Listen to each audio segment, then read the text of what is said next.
Buenas tardes a todos, bienvenidos una vez más a nuestra clase del módulo 1, operador en planta de gas, correspondiente al seminario de grado técnico superior de la carrera de Ingeniería Petrolera. Recapitulando, hemos visto el sistema de producción, hablamos del arbolito, la norma API, y nos quedamos por aquí. Hablamos del arbolito de producción y el equipo desarenador. Ahora vamos a continuar nuestro avance hablando acerca de las corridas de chancho o PIC. Es un término que describe un método mecánico que sirve para cambiar de sitio un fluido en una tubería o para limpiar parafinas, asfaltenos, incrustaciones cristalinas, corrosión y otros depósitos acumulados en el interior de la tubería. También sirve para determinar la integridad mecánica interna de la tubería. Una corrida de chancho consiste sencillamente en hacer circular un chanchito o pic desde un punto 1 hasta un punto 2 a lo largo de un ducto. Con la finalidad, 1, sirve para mover o trasladar fluidos, es decir, líquidos, agua o condensado de petróleo que puede existir en la tubería. Y también sirve para hacer limpieza. Limpiamos las parafinas, asfaltenos, incrustaciones, corrosión, calcáreos que pueda tener en su interior la tubería, el ducto. Para eso sirve una corrida de chanchos. Ahora, estas trampas de chanchos o PIC son dispositivos que se insertan y viajan a lo largo por el interior, a lo largo longitudinal de una tubería de producción o ducto. Y existen dos tipos de chanchitos o PIC. Hablamos de los chanchitos convencionales, utilitarios o mecánicos, que son los que sirven para trasladar de un lugar a otro un fluido, un líquido. Adicional a esto existen los chanchitos geométricos o también conocidos como chanchitos inteligentes, que estos sirven para hacer inspección de integridad mecánica en los ductos. Se puede ver el grado de corrosión que existe en la tubería, el espesor de las paredes o el diámetro interno, la geometría del ducto y cosas así. Para poder realizar las operaciones de la trampa de corrida de chancho, sus componentes son una trampa lanzadora, una trampa receptora y propiamente el PIC, el chanchito que vamos a lanzar. Las trampas de chancho son equipos utilizados principalmente para introducir y remover herramientas de limpieza dentro de la tubería. Existe una trampa lanzadora y una trampa receptora. La trampa lanzadora son recipientes a presión donde se introduce el chancho para su lanzamiento y que éste viaje a lo largo de toda la tubería.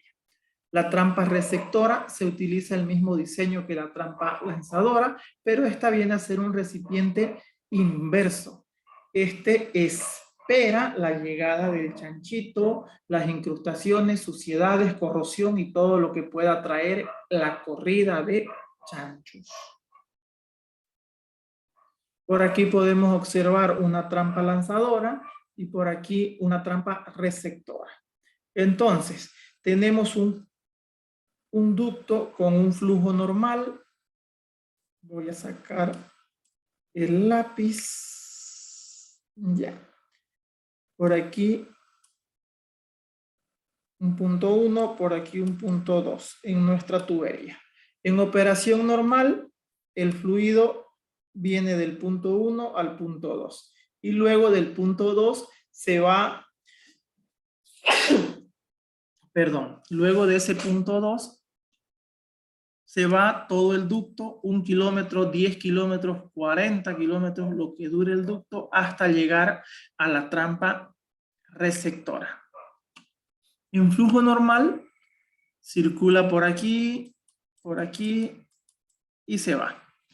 Cuando vamos a hacer una corrida de chancho, consiste en abrir o destapar la escotilla de la trampa, se abre, se introduce el chanchito que vamos a lanzar, se utilizan las energías de la tubería, si es un gasoducto, un pozo productor de gas, vamos a tener gas y vamos a tener presión, la presión del gas, ¿no es cierto? Entonces, introduzco el chanchito. Luego, ¿qué hago? Esta válvula la cierro para que ya no haya flujo por aquí. La cierro. Esta válvula de aquí está cerrada, la de la trampa. Y la de ingreso a la trampa la abro para que exista flujo hacia adentro del recipiente. Se va a llenar de gas todo esto, donde está el chanchito. Y por aquí vamos a tener un manómetro de presión, el cual nos va a indicar la cantidad de presión que se ha acumulado en ese recipiente de la trampa, y cuando llegamos a la presión de lanzamiento del chanchito, sencillamente abrimos esta válvula para que exista flujo y el gas y el chanchito van a salir disparados por la energía de presión acumulada en ese recipiente. Va a viajar a lo largo de todo el ducto y hasta llegar a la trampa receptora. En la trampa receptora va a llegar, se va a alojar aquí. Dentro de las operaciones, nosotros lo que tenemos que hacer es revisar el manómetro. Si tiene presión, no puedo abrir la escotilla porque puedo recibir un golpe de presión y sufrir un accidente. Entonces, ¿qué hacemos? Si tenemos líquidos, los vamos a aliviar por aquí. Los gases lo podemos aliviar por aquí, los remanentes, hasta que el manómetro nos marque una presión 0, que no exista presión. Cuando no tenemos presión, yo puedo abrir esta escotilla y retirar el chanchito. Y ya mi operación de chancheo está finalizada. Obviamente, una vez que lanzo el chanchito aquí en la trampa lanzadora, cierro esta válvula y abro esta válvula B para que el flujo de gas continúe su forma normal.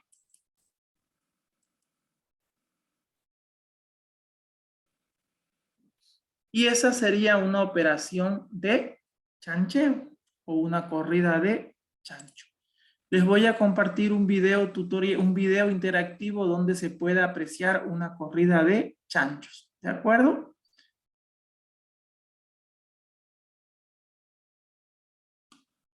Listo. Continuamos. Por aquí tenemos la ilustración de una corrida, de una trampa de chanchos real. Por aquí está la trampa. Esta es la escotilla que vamos a abrir y vamos a introducir el chanchito. Misma trampa de chancho desde otra perspectiva es esta. Por aquí está la escotilla de la cámara de la trampa. Por aquí hay chanchitos tipo esfera. Estos se construyen de elastómeros de alta densidad, un tipo de goma que se ajusta al diámetro del ducto, de la tubería. Para realizar una corrida de chancho, nosotros tenemos como base la siguiente ecuación de velocidad, la cual nos dice que la velocidad va a ser igual a 5.996 por 10 a la menos 5 por el caudal, por el factor Z, por la temperatura medida, dividido entre la presión medida por el diámetro al cuadrado. Para garantizar una óptima limpieza de la tubería, la operación de chancheo debe cumplir con la condición de velocidad óptima de circulación. Se recomienda tener una velocidad de circulación entre 11 y 22 pies por segundo. Ejemplo 1. Determinar la velocidad del chanchito para las siguientes condiciones de operación. Caudal 10 millones de pies cúbicos día, factor Z 0,91, temperatura 90 grados Fahrenheit, presión 800 psi, diámetro 6 pulgadas. Reemplazamos todos los datos en nuestra ecuación y yo tengo una velocidad de 10.42 pies por segundo. Esta diapositiva yo normalmente las edito, los ejercicios los voy variando, así que realicemos el cálculo y corroboremos si el resultado es correcto. Por favor, calculemos la velocidad del chanchito. Ustedes me dirán cuánto calcula. Les recuerdo que están estudiando ciencias exactas. Deben tener una calculadora como mínimo, si no están trabajando desde un computador o incluso su mismo teléfono lo pueden utilizar. Vamos, participando jóvenes. Asimismo, les recuerdo que enciendan su cámara, por favor. Vamos, jóvenes. Roger, ¿cuánto te da el resultado? Velocidad del chanchito. Idalia, ¿cuánto es el resultado? Maín. Solo tengo 2 asistentes a clases. Maín y la compañera Idalia. También está presente José Israel, muy bien. ¿Quién Sale tiene igual, el dato? ingeniero. ¿Cuánto sale, Roger? 10.42 pies sobre segundo. Perfecto, sale eso. Bien, ahora yo les pregunto, ¿esa velocidad me sirve? Creo que no. Dijimos que la velocidad debería ser entre 11 y 22 pies por segundo para garantizar una óptima limpieza. Entonces, futuros profesionales, ¿qué proponen? ¿Qué podemos hacer?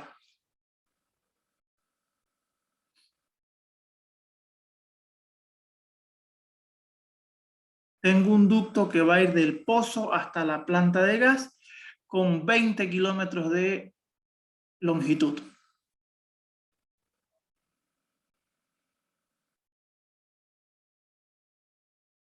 Propuestas. ¿Qué dice José Israel? ¿Qué podemos hacer? ¿Podría aumentar el caudal, Inge? ¿Cómo? La presión. El caudal un poco complicado porque eso es lo que me está aportando el pozo. ¿De dónde sacar más? Ni que hiciéramos magia. ¿Eh? Yo creo que ingeniero, aumentar la presión. ¿Quién dijo eso? Aumentar la presión. Maín. Maín propone aumentar la presión. Perfecto. No se puede aumentar la aquí. presión. Volvámonos aquí a la trampita. Bajar la presión, ingeniero. Cuando yo meta aquí el chanchito, la presión yo la voy a manipular, ¿no es cierto? Y lo voy a lanzar a la presión que yo deseo, empaquetando la presión en esta trampa. Maín dice que aumentemos la presión. Y Roger nos dice que disminuyamos la presión. ¿Qué dicen los demás?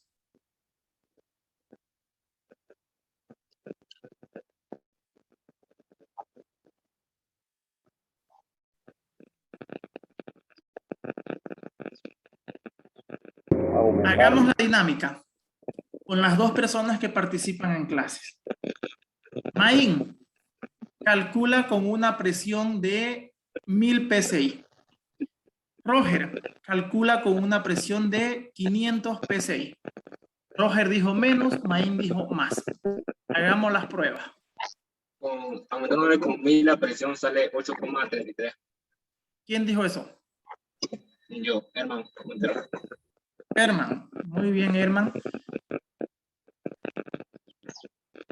Entonces, Ingeniero, no cuento con una calculadora científica en este momento, estoy hurgueteando en mi teléfono calculadora, lo que pasa es que Con ahorita estoy apenas 500 aumenta, ingeniero, a 16,66.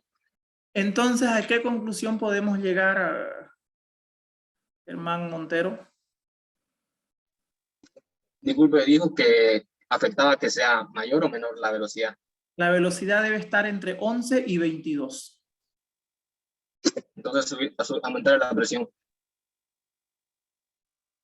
No bajar porque estamos en 10 ahorita. Bajamos, vamos a llegar a... Vuelvan a hacer el cálculo si aún no lo entendieron. No, porque aumentarle bajaría la velocidad. Hacer dos el cálculo salió menos que 10. ¿En qué quedamos? ¿Le aumentamos la presión o le bajamos la presión? Le bajamos ahí. Aumentándole, bajaría la velocidad a 8,33. Sí, Pero 8.33 no me sirve. La claro, velocidad es a debe estar bajarle. entre 11 y 22. Por eso, si le bajamos la presión, aumentaría la Ah, velocidad. es que le entendía que tenía que ser menos. Eso te entendí. Entonces, aumentar la Ahí está velocidad. el detalle. Entonces, no se necesita ser muy científico ni un PhD en matemáticas para darse cuenta que nuestra ecuación tiene la presión en el denominador, abajo. Y si yo divido entre un número más grande, la respuesta va a ser más Baja. pequeña. Y si yo Sí, divido entre un número más pequeño, mi respuesta va a ser más grande. Y yo necesito que mi respuesta de velocidad sea más grande. Entonces la presión tiene que disminuir. Y con 500 PSI me dijeron que la velocidad daba 16 pies por segundo. Perfecto. Con esa corrida de con esas condiciones para la corrida de chancho yo me quedaría. ¿Sí? ¿Se entendió? Sí, ingeniero. Perfecto. Sí, Siguiente pregunta. Dijimos que de esta trampa hasta la planta de gas donde se encuentra la trampa receptora hay 20 kilómetros. Entonces, ¿cuánto tiempo debe tardar el chanchito en llegar hasta la trampa receptora?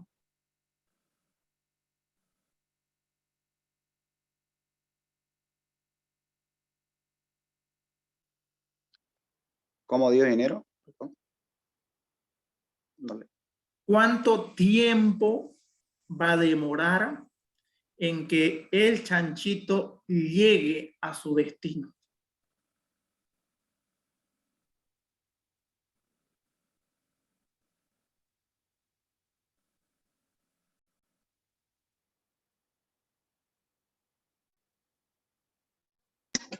dijo 20 kilómetros, ¿no? Sí, 20 kilómetros. Y la velocidad, ingeniero, la que tenemos aquí, la de 10, No, con 500, ¿cuánto salía? 16 creo. Dejémoslo en 16 redondo. Listo. 16 pies por segundo.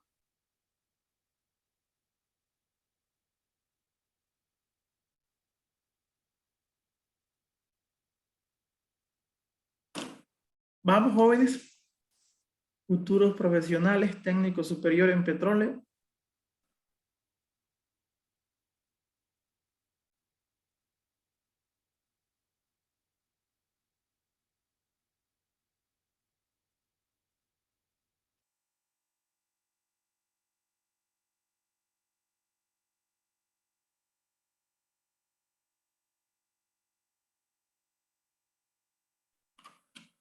Vamos, vamos, que se acaba la clase. ¿Dónde estarán los demás?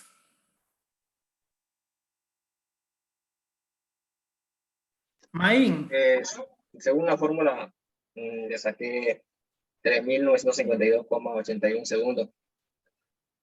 bárbaro. Lo convertí, los kilómetros los metí a pie para dividirlo con la velocidad. Ya, muy bien.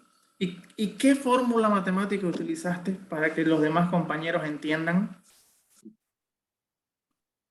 La fórmula de física de distancia sobre tiempo, sobre velocidad, creo. Ya. Con plastilina para todos. La velocidad es igual a la distancia sobre tiempo. Si yo quiero conocer el tiempo, este va a ser igual a, está dividiendo, pasa a multiplicar. El que está multiplicando pasa a dividir distancia sobre velocidad. Listo. ¿3.000 cuánto te salió? 3.952,81 segundos. 3.952. 3.600 segundos es una hora. Entonces va a tardar 1 hora y unos minutos. Si ese chanchito tardó 2 horas, ay, ay, ay, me preocuparía y pensaría que se quedó atascado por ahí. Si recién voy 50 minutos, hay que tener un poquito de paciencia porque estimamos que tarde poco más de 1 hora. ¿Se entiende?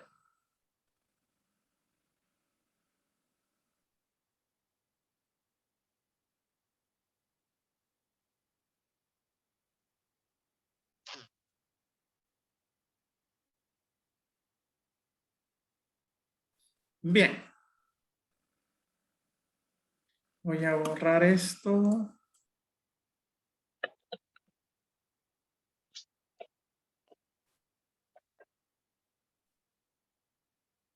Por aquí hay un ejemplo 2.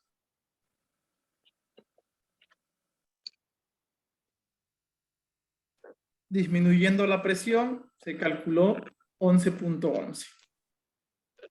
Y en un ejemplo 3, aumentando la presión,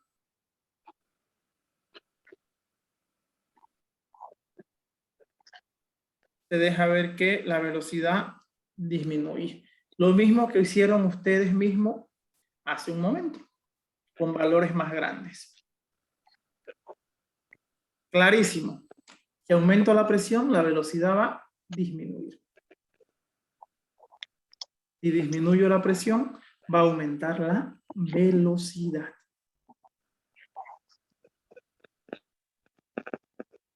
Separadores. Ahora, otro de los equipos de superficie que podemos encontrarnos es un equipo separador. Como ustedes recordarán, un separador sencillamente es un equipo industrial que tiene la capacidad de discriminar o separar las fases de estado de la materia. ¿Cuáles son las fases de estado? Líquido, sólido y gaseoso. Muy bien. En este caso, nosotros como mezcla de hidrocarburos que produce el pozo, vamos a tener líquidos y vapores. ¿Qué nos puede producir un pozo petrolero? Gas, petróleo y agua. Entonces, de acuerdo a la separación de fases, podemos tener un separador bifásico o un separador trifásico. Bifásico separa 2 fases de estado, fase líquida y fase de vapor. El agua y el petróleo nos los entrega mezclados como una sola fase líquida. Sin embargo, los separadores trifásicos separan 3 fases de estado y nos entrega cortes puros. El gas como vapor y como líquido un corte de agua y otro corte de petróleo. Ahora, si estudiamos los compresores desde el punto de vista de su construcción, desde su forma, estos separadores pueden ser horizontales, verticales o esféricos. Y cada uno de estos separadores ofrece diferentes ventajas y desventajas en cuanto al costo de construcción, a la capacidad para almacenar líquidos, la capacidad para separar gas y cosas así. Entre los más utilizados en la industria petrolera tenemos los separadores trifásicos horizontales. 1, son más económicos. 2, tienen una mayor capacidad para gas.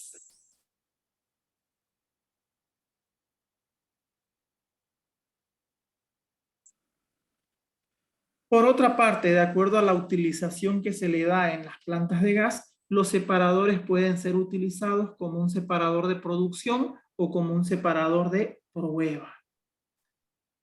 Adicionalmente, se pueden clasificar a los separadores de acuerdo a la presión que manejan y de acuerdo a la configuración que exista en las diferentes plantas.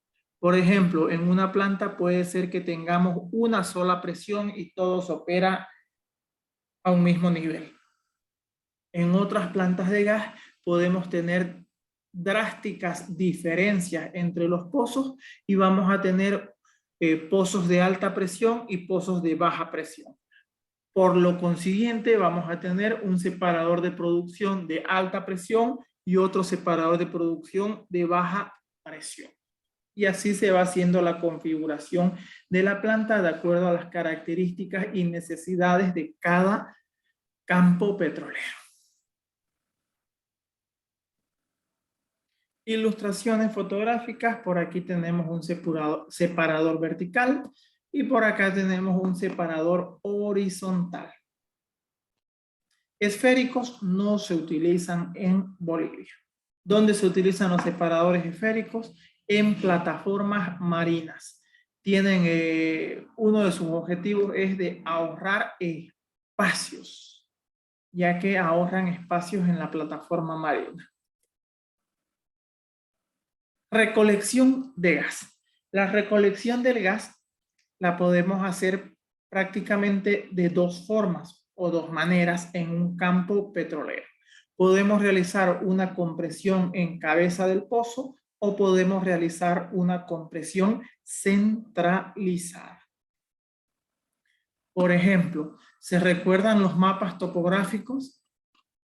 ¿Sí estudiaron mapas topográficos? Roger, Maín, curvas de nivel.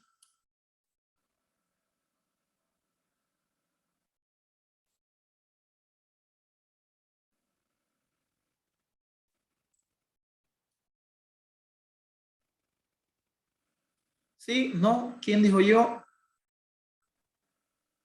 José Israel. ¿Estudiaste mapas topográficos, curvas de nivel? Sí.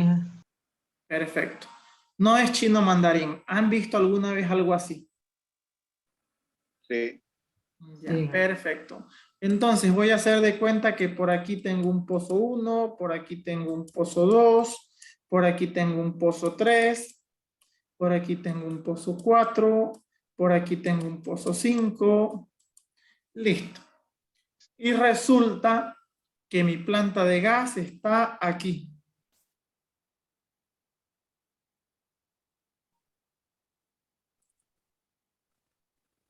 Entonces, opciones de recolección. Llevo todos los pozos aquí a mi planta. Y aquí monto un gran compresor centralizado. Y así elevo la presión, lo proceso, lo envío a otro lugar en Bolivia. Es la técnica que normalmente se utiliza en Bolivia. Otra opción, compresión en cabeza. Yo monto un compresor aquí, otro compresor aquí, en la misma planchada del pozo. A eso se refiere. Otro compresor aquí, otro compresor aquí. Entonces, en lugar de tener una compresión centralizada con un compresor grande, voy a tener compresores individuales en cada pozo más pequeñitos.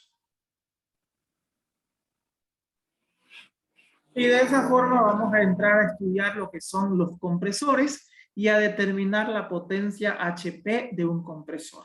Si ustedes recuerdan sus clases de termodinámica, cuando se estudian compresores desde el punto de vista de termodinámica, el trabajo va a ser igual a la integral de la variación de entalpía. ¿Se recuerdan? Pero nosotros en la industria petrolera no queremos un kilowatt para el compresor. En la industria petrolera y las unidades de campo se maneja HP, horsepower, caballos de potencia. Para poder determinar esos caballos de potencia, yo les voy a enseñar una correlación matemática que de forma directa nos da los valores de potencia del compresor en HP. Y esto lo vamos a estudiar la siguiente clase, yo creo, porque es un poco largo y aquí el tiempo ya se nos está acabando. Continuemos, ¿qué más tenemos por aquí en en nuestra presentación el sistema de compresión. Entonces, un compresor propiamente es una máquina térmica de fluidos que está construida para aumentar o incrementar la presión y desplazar cierto tipo de fluidos llamados compresibles. El gas natural es un fluido compresible, tal como lo son los gases y los vapores. Entonces, en un compresor vamos a tener una presión 1, una temperatura 1 y una densidad 1 de alimento al compresor. Y como resultado vamos a tener una presión 2, temperatura 2 y una densidad 2. Vamos a hacer énfasis en la presión y temperatura. Yo quiero aumentar la presión.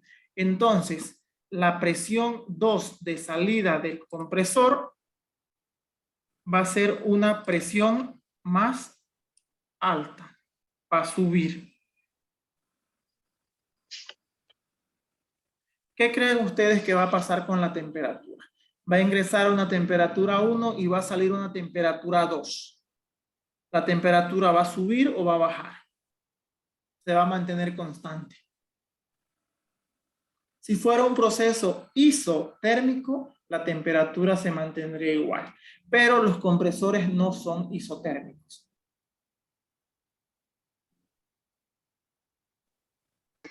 ¿Un isobárico?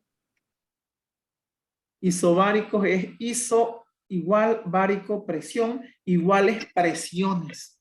Presión constante. Entonces no pueden ser a presión constante porque necesito que la presión se incremente.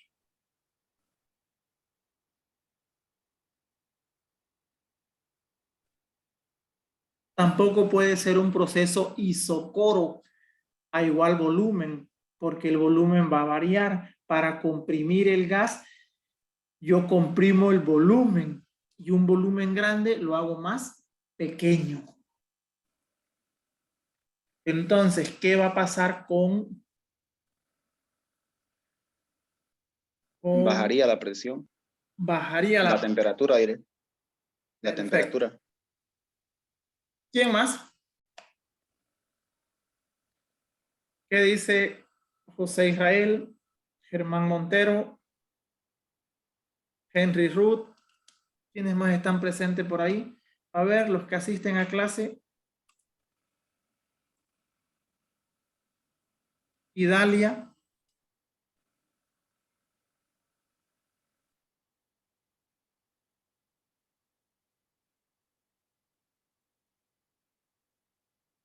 Aumentaría la temperatura, Inge, ¿Por qué aumentaría la temperatura, José Israel?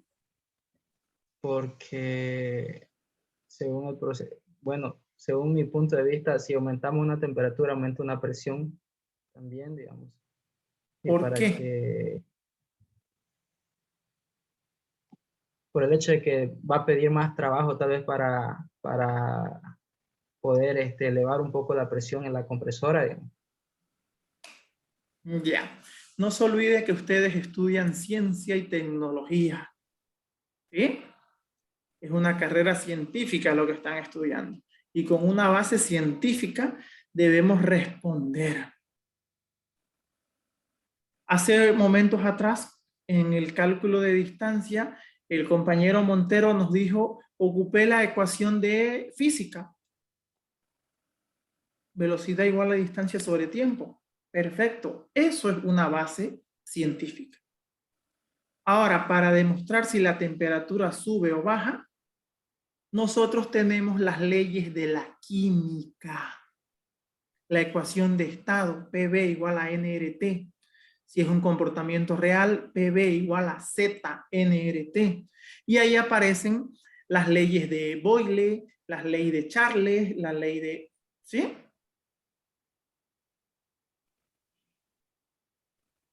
¿Y qué nos dice la ley combinada de los gases? Presión, volumen, temperatura. ¿Se recuerdan?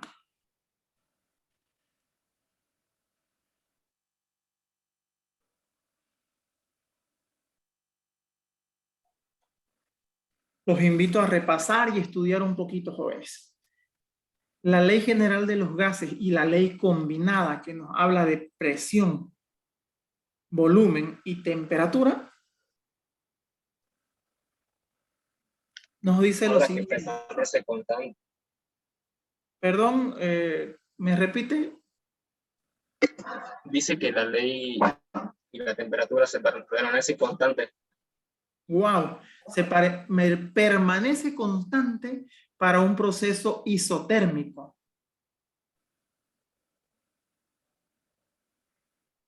¿Cuál ley estás leyendo, Germán? La ley combinada de los gases. La ley combinada de los gases. Revisa tu fuente, porque en la ley combinada se utiliza presión, volumen y temperatura, y ninguno es constante.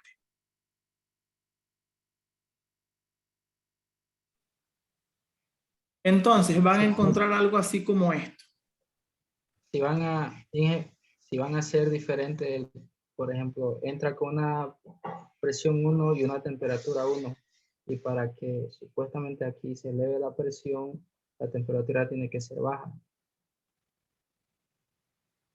Segundo, porque si es un proceso, bueno, como me lo enseñaron, era que las temperaturas son diferentes, una al inicio y una al final. Ahora, para que la presión, esta presión de acá, la 1, sea diferente a la presión 2, la temperatura tiene que ser baja, un poco baja, digamos, no sé. Pero la temperatura Algo 1 o por la temperatura 2, ¿de qué me estás hablando? la temperatura, Inge, perdón, la temperatura 2 tiene que ser baja con respecto a la presión 2. Con respecto a, La presión 2, no, estamos mal. lo estoy chipando prácticamente. Yo creo que sí.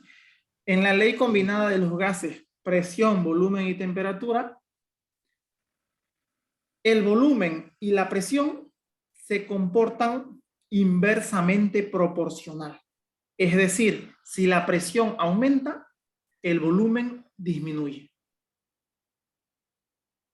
Si el volumen aumenta, se denomina expansión y la presión disminuye. Son inversamente proporcional.